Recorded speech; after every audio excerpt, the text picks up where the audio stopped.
Peux-tu nous pitcher Emily in Paris saison 2? Je sais pas du tout ce qui va se passer. Ils sont rentrés en écriture récemment et je pense que ça va être un joyeux bordel. Aouh. Emily in Paris saison 2. Quand aura lieu le tournage? Si tout va bien, fin avril. Je sais que Darren ne veut pas incorporer le Covid dans le monde d'Emily, donc on va attendre que ça se calme un peu pour reprendre le tournage. Quand on te dit Darren Star, tu penses à Sex and the City. Comment s'est passé le casting de Emily in Paris? Il y a eu beaucoup de castings et le dernier, c'était une semaine avant qu'on commence la production, où j'étais parti dans la montagne parce que je pensais ne pas avoir le rôle. Et on m'a rappelé quand j'étais là-haut et j'ai dû redescendre et je suis arrivé à Paris, rentré dans une pièce avec Lily, Darren, le réal et les producteurs à Paramount.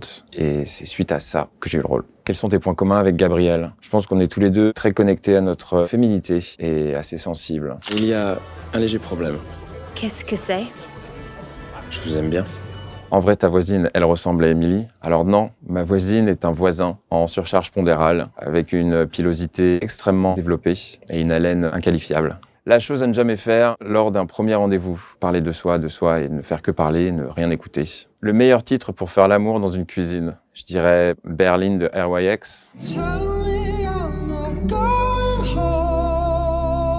Peux-tu nous dire une anecdote sur Lily Collins? C'est une machine de guerre, elle est toujours très carrée. C'est vraiment un modèle de professionnalisme et elle fait pas beaucoup de bêtises, contrairement à tout le reste du cast. Je sais que j'ai un petit accent, mais si vous parlez pas trop vite, ça va aller. Les critiques sur la série, tu en as pensé quoi? Tout le monde a le droit d'avoir une opinion. C'est tout à fait français d'émettre un avis. Je pense que c'est une série qui a un ton assez léger. On est quand même vachement dans la réalité ces derniers temps. Et donc c'est toujours un petit peu rageant pour certains quand on est sur quelque chose d'un peu léger. Il paraît que tu vas poursuivre ta carrière d'acteur aux États-Unis. Pour le moment, c'est là où j'ai le plus d'opportunités, mais j'ai jamais fermé la porte à la France. L'acteur américain avec qui tu rêverais de tourner. Je suis fan de Denzel Washington depuis toujours. C'est avec ses films que j'ai commencé à être passionné par le cinéma. Donc Denzel, sans hésitation.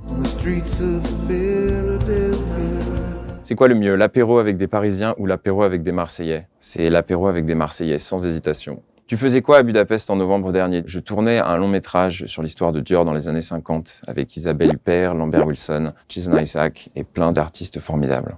Emily in Paris ou Sex and the City?